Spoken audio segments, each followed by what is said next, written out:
This opportunity on behalf of the faculty, the School of Business, to welcome each and every one of you, particularly you students, to the Massey in Business and Public Policy. This is our second annual lectureship, and I'd like to take this opportunity to thank the members of the School of Business Public Affairs Committee for the hard work and effort and literally weeks and months that they put into the chair of that committee is Dr. Ed Stewart. Members are Vicki Anderson, Jan Dill, Ed Kaiser, George J. Cox, Paul Smith, Ken Steggy, Bert Tollison, and David Whitlock. Express my appreciation for Pat Norris in the President's Office and Janie Umstead in Public Relations Office and her staff for all the work and effort that they put into this program, coordinating effort, membership list, and so forth. And last but not least, I would like to recognize my secretary, Robin Current, for all the time and effort that she put into this program, primarily handling the membership, the mail-outs, that type of thing. Again, as we said, this is a lectureship dealing with business and public policy and leadership. And speaking of leadership, Dr. Larry Williams was appointed by the Board of Regents of Oklahoma Colleges as the university's 15th president on August 15, 1987. Dr. Williams has spent 30 years in higher education administration and leadership. A native of Cushing, Oklahoma, Dr. Williams' academic credentials include a BS and an MBA from Central State University and his doctorate from the University of Oklahoma. Dr. Williams holds membership in numerous professional, state, and national organizations and has been the recipient of many awards and honors during his career in higher education. Recently, he completed the renowned Harvard Institute for Educational Management. Please join me in welcoming President and Professor of Management, Dr. Larry Williams, while he introduces our speaker for today.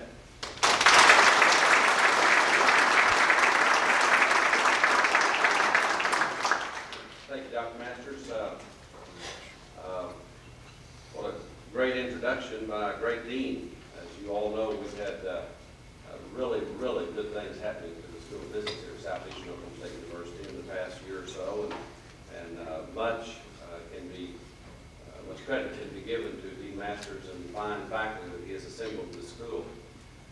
It's a delight this morning to get to introduce to you our guest speaker, our distinguished guest speaker. But before I do that, I would like to make a couple of other introductions.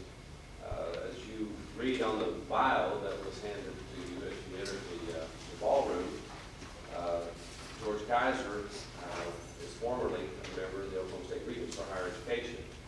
And I would like to at this time recognize three people that are connected with the Oklahoma State Regents. The chair of the Oklahoma State Regents currently, Dr. Ann Morgan. Dr. Morgan, would you stand, please?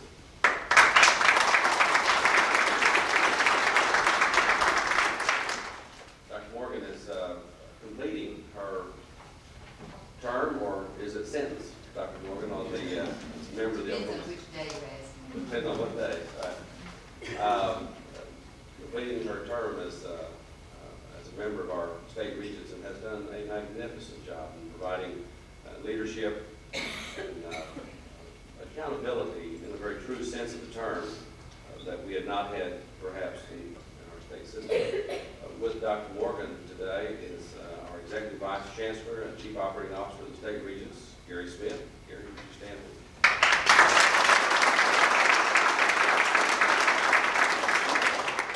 And as is always the case, we all travel with someone who really takes care of the finances, and a brilliant finance officer for the Oklahoma State Regents of Higher Education, Mary Ann Mounts.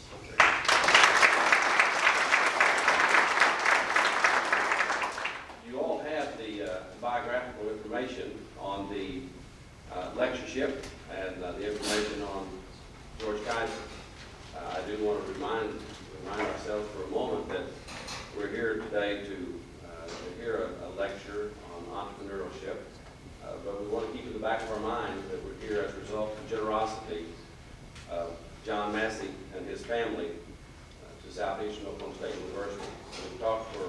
some time about the establishment of this lectureship.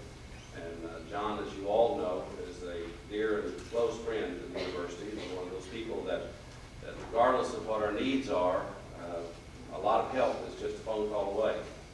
And many of the students perhaps in this auditorium this morning may well have benefited from John's generosity. He is the kind of alum, Regent Kaiser, that every institution needs, I promise you. I won't go into the biographical information that you have. I'll make a personal comment or two in the introduction of George Kaiser. In my 30 years in higher education in the state of Oklahoma, I have never met a more intelligent, brilliant thinker. I don't believe I have ever known of anyone, while we've had staff, well-paid staff, that have been involved in long-range planning and in research. I don't believe we've had staff that, as a full-time capacity, can match wits and match the end result with the thinking capability of George Kaiser. He is a phenomenon. I would encourage, if you ever have the opportunity to spend a few moments with him and get to visit with him one-on-one, I would encourage you to do it.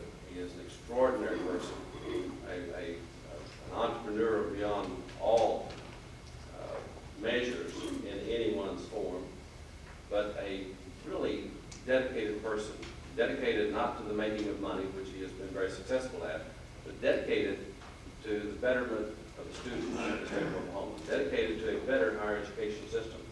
His primary civic activities include some hospital work and others, but his primary civic activities have been his volunteer work on the Oklahoma State Regents for higher education. And in that capacity, provided a great deal of leadership. I think George Kaiser is one of the people that started the turnaround that Ann Morgan has followed up on now, and that turnaround changing our system from perhaps, and I hate to admit this, but maybe it was a good old boy system that it was time for it to be changed, and redirected and refocused us, caused us to reprioritize our needs, reprioritize our resources, and began the process of putting higher education on the road in the direction that we needed to go.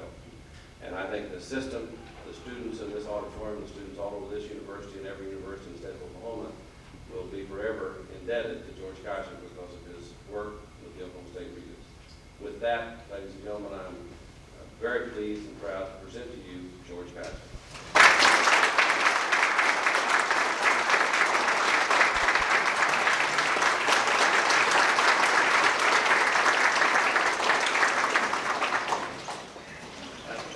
That was extravagant, to say the least, Larry. I appreciate that. I was a little bit afraid, actually, of what President Williams might say by way of introduction. As you know, he's the best MC, probably, and roaster in Oklahoma. This side of Burns Hart does a very effective job of roasting our true host here, John Massey, a few weeks ago on the occasion of his 60th reporter's birthday, I think it was, a little bit late. I guess he was easy on me because he's coming to our territory here on June 30th, is that right? Going to join us in Tahlequah, and we'll be welcoming him to Northeastern State University. They dropped the Oklahoma. Southeastern considering dropping the Oklahoma? Okay, so Northeastern Oklahoma, Northeastern State University in Tahlequah. And I guess he felt we could return the favor if he says anything unkind. So I appreciate that exaggerated and extravagant introduction.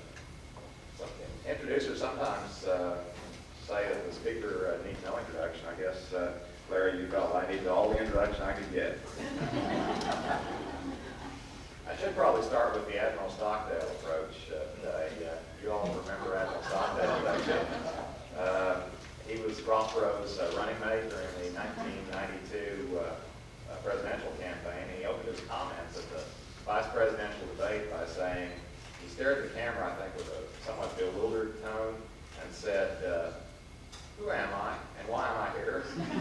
So I'll start with a little bit of a who am I and why am I here. Larry told you a little bit about who I am. I'm a lifelong Oklahoman with several trades. My original and my primary vocation is the management of Kaiser Francis Oil Company. But over the past 15 years or so, I wandered into a number of other lines of business as everyone else was evacuating them, including drilling rigs, banking, and real estate, especially senior living communities. I think I was invited here today to speak about entrepreneurship because I believe in that type of business organization and thought pattern, as distinguished from corporate-style enterprises, and more important, because John Massey wanted me to come. Most of you know John is a very persuasive individual. I've gained a lot of respect for him during the last several years as we worked together in trying to improve Oklahoma's public higher education system, and as colleagues in the banking business. I'm pleased and honored to be participating in the Massey Family Lectureship program, sponsored by John and Donna and Greg and Mike and their families. The Masseys have done an enormous amount for Southeastern Oklahoma State University, so you're forced to listen to me today as a painful repayment of that debt, and I'll try to make it as painless actually as possible. As evidenced by the fact that I entered almost all of the depressed businesses in Oklahoma in the 1980s, I'm a contrarian by design and maybe to a fault. I prefer the unbeaten path, but there is a danger to that inclination. Obviously, not all unpopular ideas in business are good. Some are ideas whose time will never come.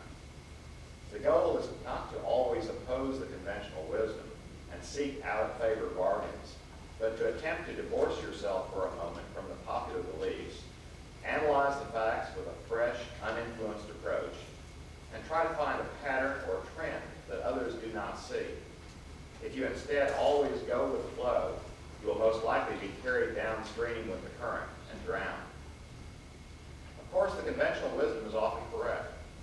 The goal is to identify it before it becomes conventional, to be one half cycle out of phase, ahead, not behind, and hopefully you will select a phase that will in fact arrive. How does one develop the skills to identify business opportunities before others do? First, I believe you must always question and test the information that you come across. Disagree and play devil's advocate without being disagreeable. Never read or watch anything in the media without questioning its premises and conclusions. Seek out raw data and do your own analysis rather than accepting the information and conclusions and recommendations presented to you. What educational training assists in developing this questioning bent and the analytical skills that allow you to develop your own conclusions? You must start with a solid grounding in the liberal arts, history, economics, and the other social sciences, scientific method, and literature and humanities. Before seeking technical or vocational training, you should broaden your outlook to help identify unconventional trends. And most important, you need to read and write voraciously to learn how to arrange new and strange information in a logical pattern for analysis, to explain your premises and conclusions clearly to yourself and to others, and to express yourself succinctly and persuasively. Note that I said something peculiar there, that you need to write down your thoughts in an orderly fashion to explain them to yourself. Only by forcing yourself to write down and persuade others of your ideas do you really understand them. One of the most famous graduates of my high school in Tulsa, Daniel Borstein, longtime historian and head of the Library of Congress, made this point in one of my favorite epigrams. I write to discover what I think. I write to discover what I think. Writing and critical thinking are painful, but as they say, no pain, no gain. Once you have a solid grounding in the liberal arts, there are many disciplines that help develop the critical thinking to identify appropriate and profitable contrarian business opportunities. Math, engineering, and many of the sciences are helpful, and study of the law is quite useful, so long as you sign a blood oath before entering law school that you will never practice law. The majority of the lawyers who have ever resided on this earth are currently practicing law in the United States. We don't need any more. In fact, we should probably place a moratorium on law school admissions for about 10 years to thin out the flock and allow business people to return to the job of producing goods and services rather than dealing with lawsuits or defensive tactics to avoid them. But I'm not here today to discuss how one becomes a contrarian entrepreneur, but rather how one can organize an enterprise to stimulate creative entrepreneurial thinking. The title of my remarks is, Can an Entrepreneurial Style Oil Company Survive Success? This title was selected before I prepared the supporting comments, so I hope it doesn't outclass the text. I came to this subject based upon my experience in building and managing Kaiser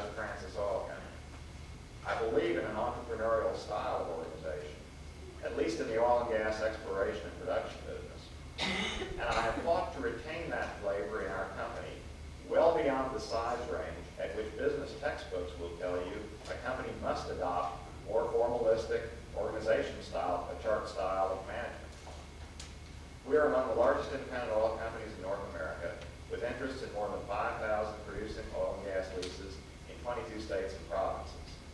We describe our business as the acquisition of hydrocarbon reserves for our own account at the lowest possible cost through exploration, exploitation, and acquisition.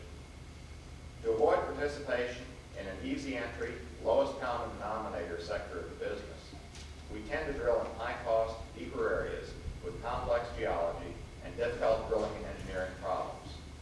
Obviously, however, in our effort to avoid overpopulated exploration areas, we try also not to narrow ourselves down to environments that are justifiably unattractive to the competition and inhospitable to a reasonable economic return.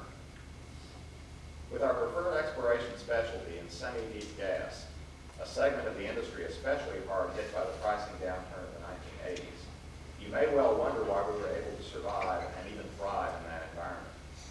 I do not ascribe it to superior wisdom or even prescience, but rather to our long history. Most of the companies which failed in the 1980s entered the business after 1973, and therefore had the benefit of being smart and successful during their entire existence.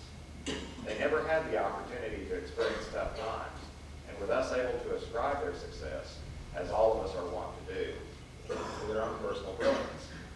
Since I was managing this company before the Saudis embargoed the export of oil to the West and quadrupled oil prices and made us all of us oil producers suddenly smart in the fall of 1973, I retained at least a faint memory of the time before I got so smart, the time when I made more carefully considered judgments that just didn't happen to generate uniformly pleasing results.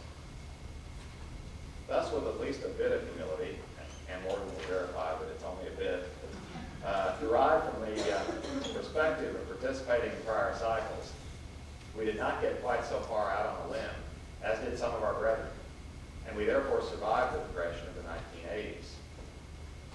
The question I pose today, however, is not how an oil company can survive challenging times, but whether the entrepreneurial spirit, decision-making process, and organizational style, which are commonly so critical in establishing the success of small oil companies, inherently limit their growth or continued success. The question derives in part from the observation, or at least the arguable premise, that there are two generally successful sizes of oil companies.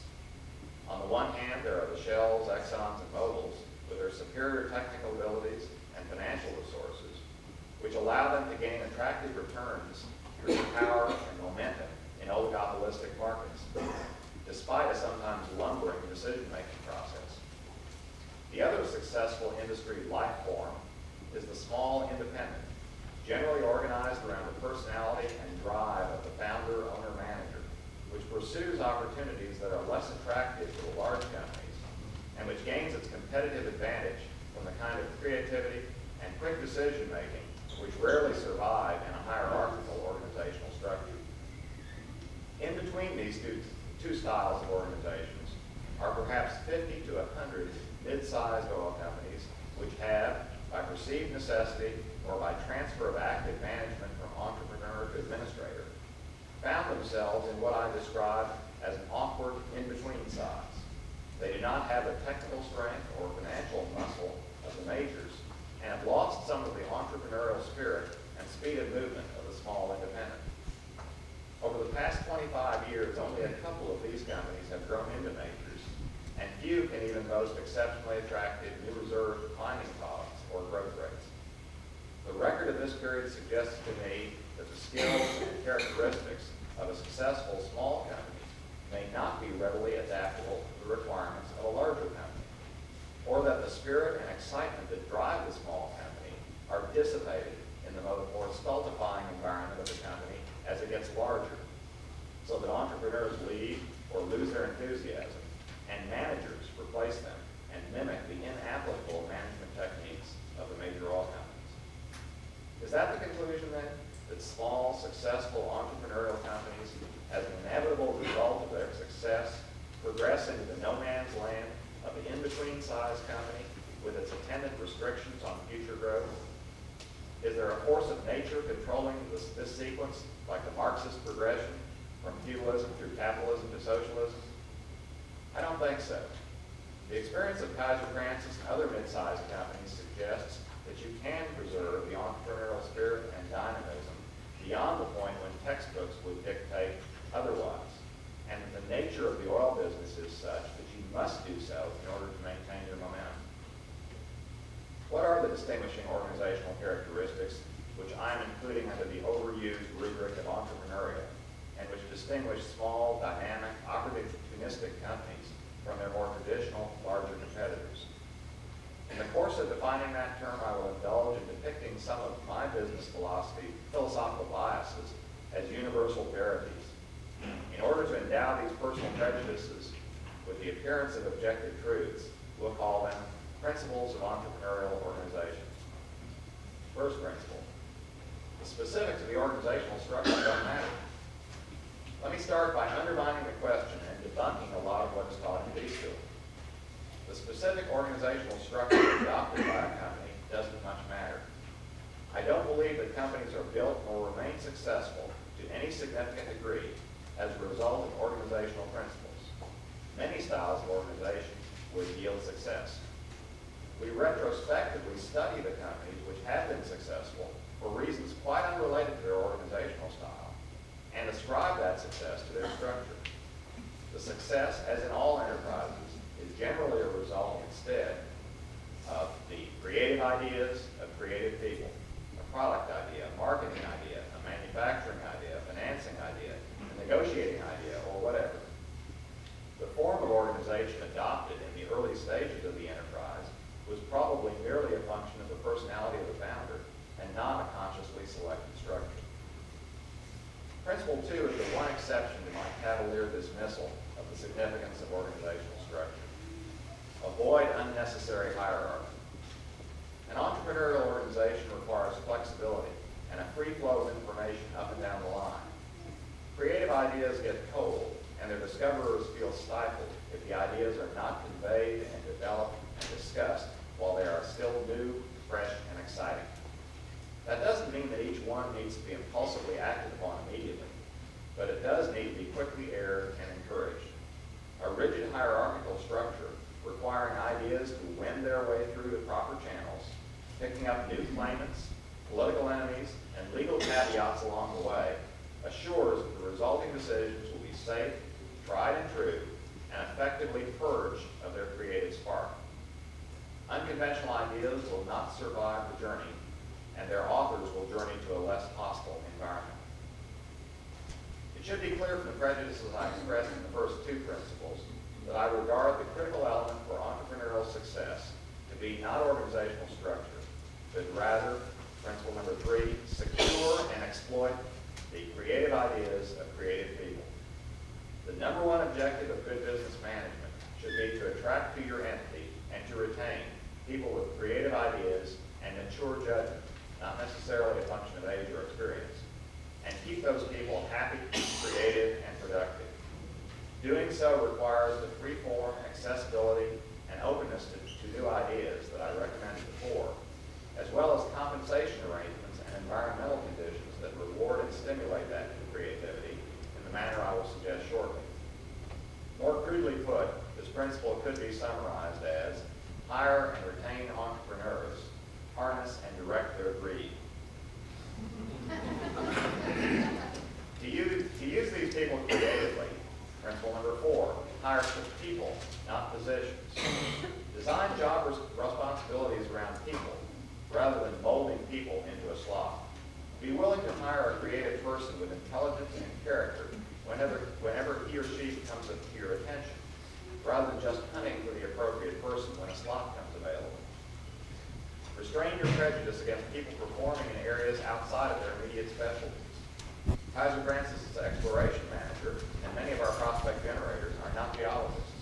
Our acquisition and production managers do not have petroleum engineering degrees, yet each of them is eminently qualified for his current position. My lack of prejudice may be somewhat self-serving. I'm not educationally trained in any of the 5 technical specialties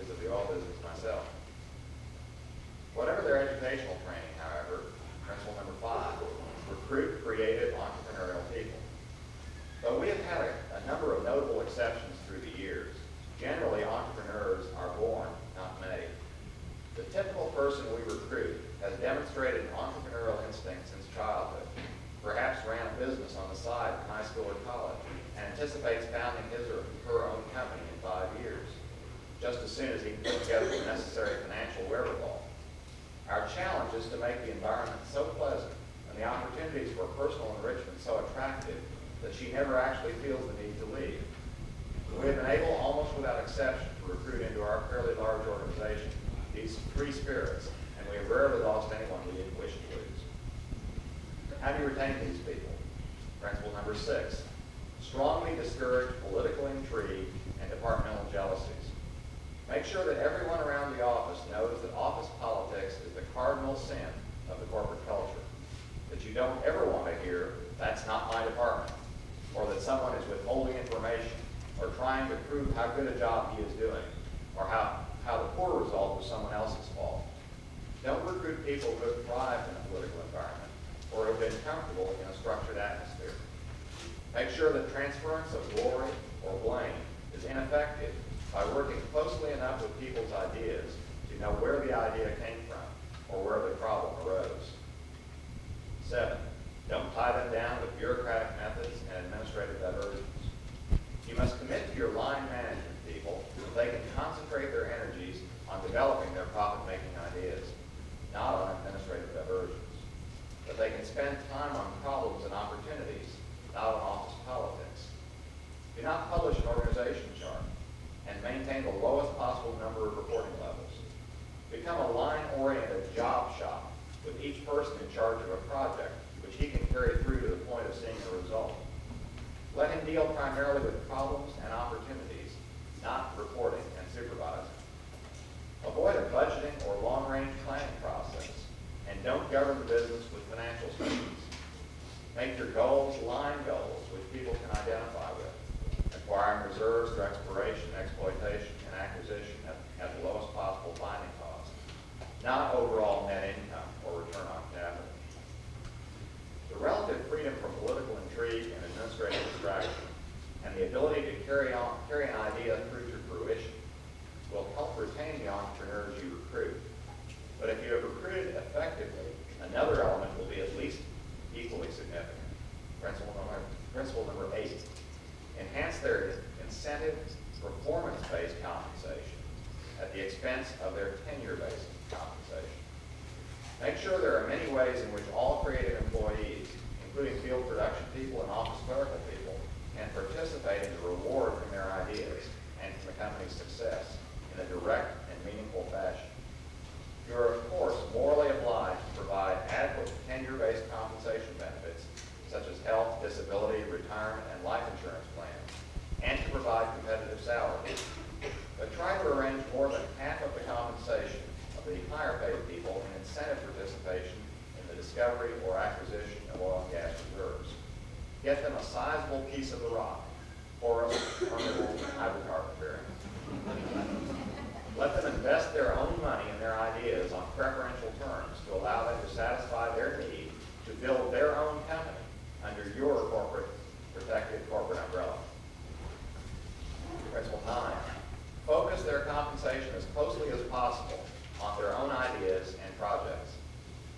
Generalized compensation rules dilute the impact of direct and meaningful participation in one's own ideas. Don't rely on formulas, but design a series of participation arrangements that fit each kind of need. Perhaps the biggest advantage that the entrepreneurial oil company has over the competition is that the employees in the morning shower are thinking about what the fluid anomaly means, or how to gain a quicker pipeline connection, or what zone the water is coming from, rather than the orthodontist bill or vacation plans. 10, make the work environment and perks comfortable but not lavish. The people you wish to attract are task-oriented. Give them all of the tools of their trade and an attractive environment in which to work. But jets and country club memberships convey the wrong image of your management and clerical level people. Establish the principle that you should buy what is necessary to get the job done, but you should spend corporate money with the same concern and prudence that you bring to your personal buying decisions. 11, regularly reemphasize by example the necessity for honesty and integrity in all business dealings. The style of people and organization I have described is ambitious and aggressive and runs the risk of cutting ethical corners if strong controls are not maintained. The manager must repeatedly instruct anyone who represents the company to deal honestly and fairly with his or her peers, even while seeking competitive advantage over them. Violation of this principle of integrity, in addition to being fundamentally wrong, will ultimately serve to undermine the reputation of the company. No temporary advantage is worth that price. I believe that these 11 rules help create an environment which stimulates innovative decision-making. In the absence of a rigid structure and a set of procedures for sorting through all of the resulting suggestions, however, the entrepreneurial manager must keep the unconventional thinking from deteriorating into a counterproductive scattershot of off-the-wall ideas. There are almost as many effective techniques for controlling this process as there are managers. I will list 6 control mechanisms which I have found useful. First, avoid lowest common denominator business sectors. Try to avoid being in business segments that anyone can enter and understand and compete effectively in. Don't become an Adam Smith-style, pure competitive wheat farmer. Find some limits to competition or entry, specialized geological, geophysical, or engineering skills in our business, speed of decision-making, high capital requirements, unique strategic niches, which keep you from having to compete head-on with everybody. Second, avoid high fixed cost, low variable cost businesses. Inevitably, during difficult times, those businesses will price their wares just above their variable cost. Prime examples in the oil and gas business are drilling rig contracting, refining, and chemicals. Third, narrow your area of inquiry until you are smarter about that limited area than your competitors. The people who tend to do that tend to get lucky. This is especially important in exploration. You need to know more about the areas you work than anyone else. Don't yield to the temptation of setting up a retainer geologist in each exploratory area and managing your exploration program by allocating budget to the biggest liar among them. Fourth, try to deal with original source data and direct communication with the idea generator rather than with pre-digested conclusions. Obviously, you cannot spend the time necessary to sift through all of the documentation which was used to generate a recommendation. You can, however, review the idea with the person who generated it and her supervisor. You need to be sufficiently knowledgeable about the source data and the reasoning pattern of the originator to test whether the conclusions and action plans fit the facts, so that you can intelligently contribute to the further development of the idea as new information becomes available, and so that you can continually evaluate and train personnel rather than letting the political process co-opt that function. Fifth, don't let budgets drive capital expenditures. Let the quality of opportunities drive the budget. If you can afford to do so, establish economic standards and then pursue all of the opportunities in your business sectors which meet those standards. If you instead allow budgets to establish your cutoff points, you will feel constrained to stretch your hurdle rates to encompass poor opportunities during times of shortage of good ideas, and you will fail to pursue good opportunities when you have a surplus of them. Sixth, if you can afford the luxury, focus attention on finding new hydrocarbon reserves, not on raising funds or selling deals. If you have a surplus of good ideas and a shortage of capital, you should certainly seek additional capital from the most attractive available source. But you have to carefully control that process so that you do not feel pressed to spend the money in a certain time frame, so that you don't have to forego opportunities because of your current inability to secure adequate outside funds, and especially so that you do not convert the focus of your corporate attention and energy to the business of investing other people's money rather than finding hydrocarbons. If your corporate focus does get perverted, you will discourage creative thinking and drive away the creative people who I have identified as the critical element of a successful entrepreneurial organization. Now that I've described some of the operational techniques which are conducive to establishing and preserving the entrepreneurial spirit in a company, I have still not answered the question I originally posed: whether and how that entrepreneurial spirit can be perpetuated as the business grows to a size beyond the point when, as the organization will collapse of its own weight because of its lack of rigid structure and interchangeable parts. There are probably about as many ways to do this as there are entrepreneurs, but I will discuss 4 general approaches to extending the useful life of non-organization chart style management, and then throw the question back to you for consideration. The first step that an owner-manager usually takes to preserve an informal environment in his organization is just to work harder, either longer or smarter. He makes time to involve himself personally with the problems and opportunities presented to him by the growing number of people in his span of control. This may cause him to become somewhat more abrupt, but it also may make him more efficient, A, determining which matters require his attention and at what stage in the decision-making process. B, in assuring that the information he needs to assist in making the decision is gathered in an orderly fashion before it is presented to him.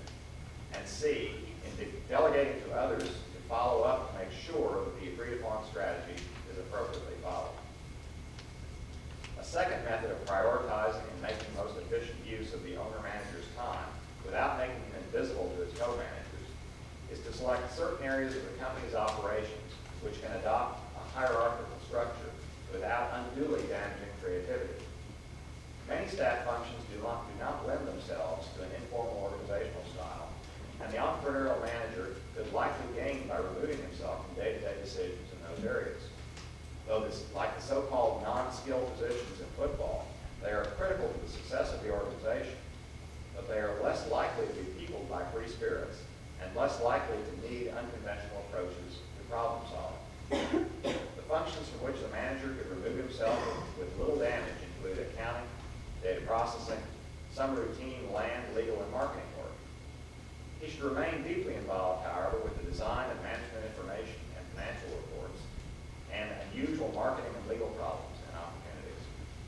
He should definitely maintain direct involvement in all those areas which directly impinge upon the company's primary competitive advantage.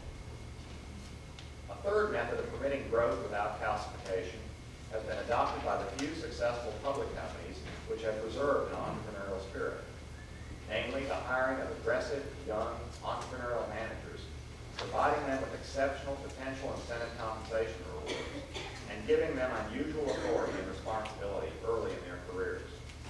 In effect, you create a smaller entrepreneurial style organization in each geographic or functional department and allow them to run their own businesses with a minimum of interference.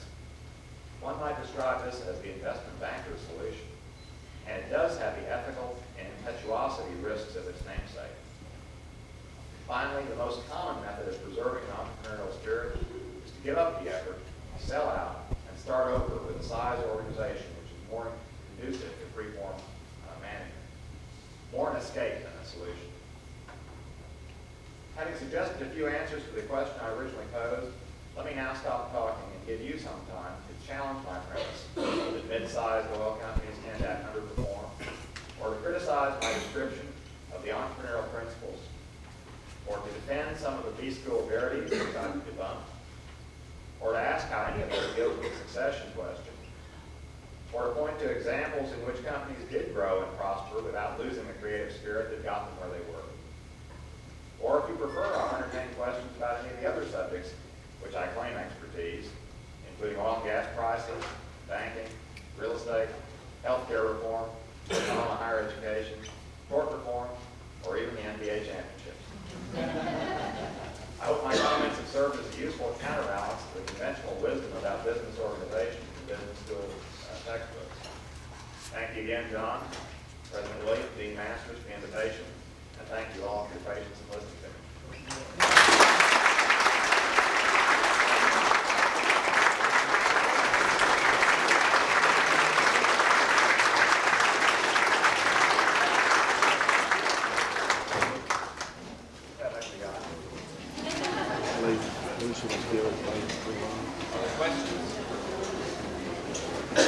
Are there questions of Mr. Kaiser?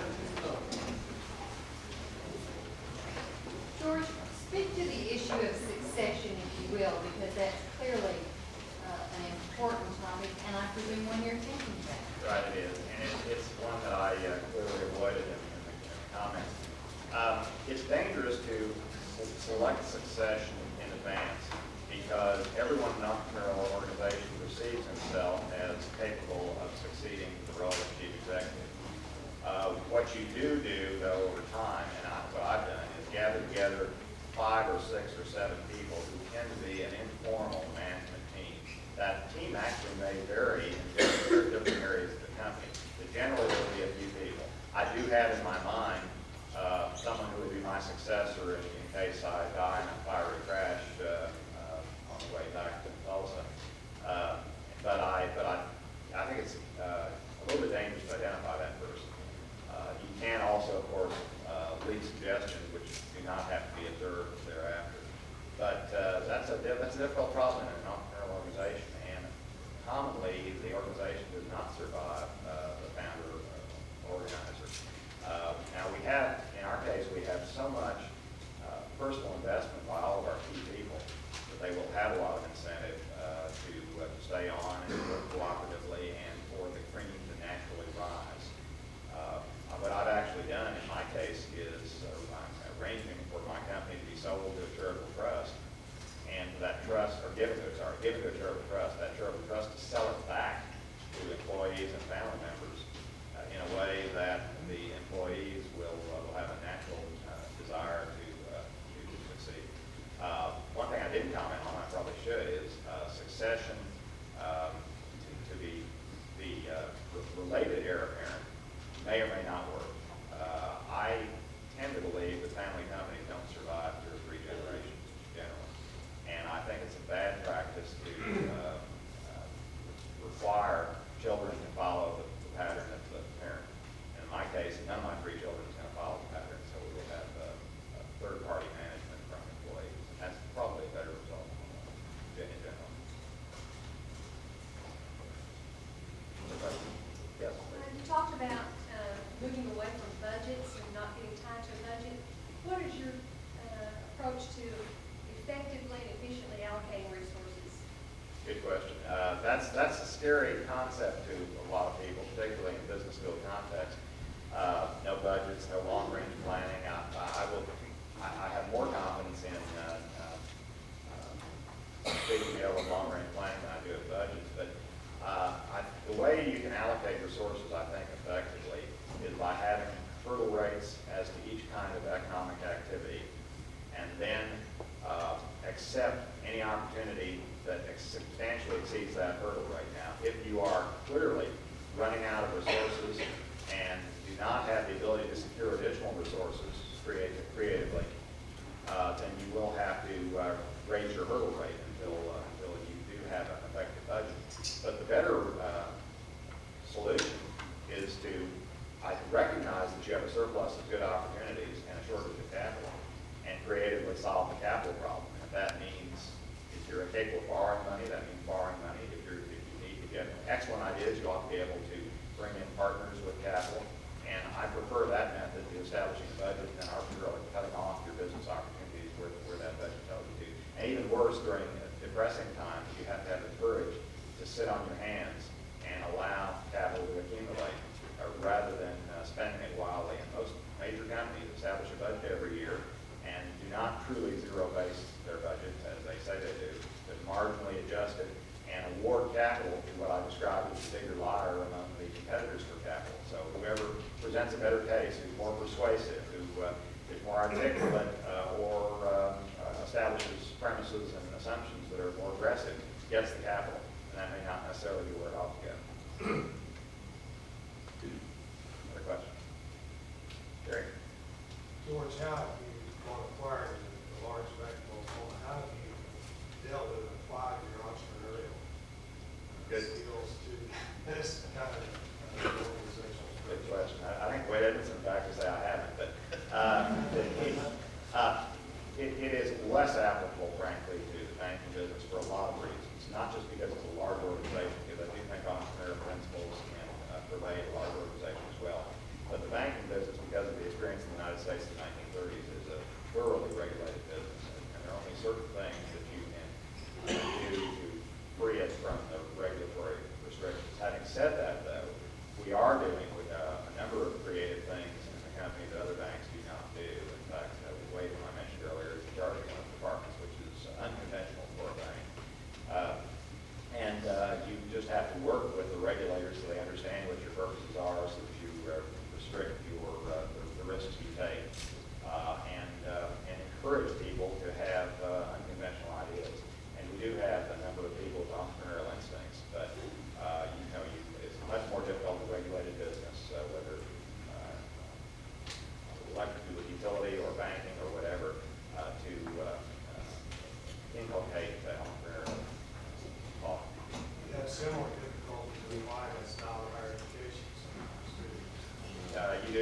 particularly public higher education, because you have to avoid irritating the ultimate masters who don't ever allocate money to institutions, but allocate it to the regents and can make their wishes known.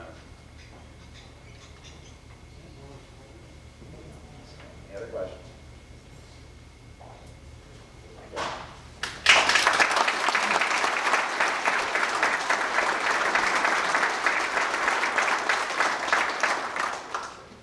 Thank you, George. Brilliant comments. I'd like to introduce another distinguished friend of ours from the south of Red River, Dr. Oscar Pace, president of Austin College. Oscar.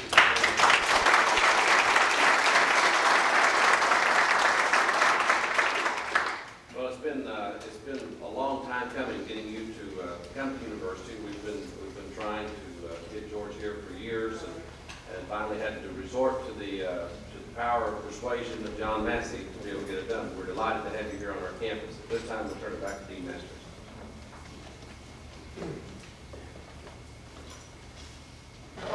Each lectureship, we symbolically present the lecturer with a plaque.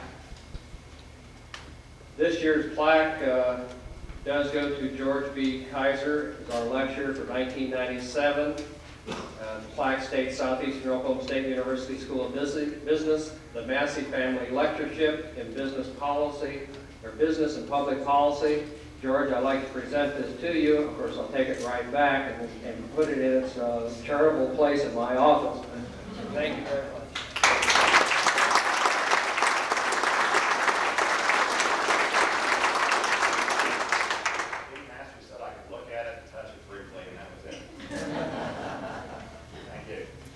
Thank you again, George. Really appreciate your stimulating lecture for our students. At this time, I'd like to thank you all again for attending, and we will now conclude with this year's lectureship. Thank you.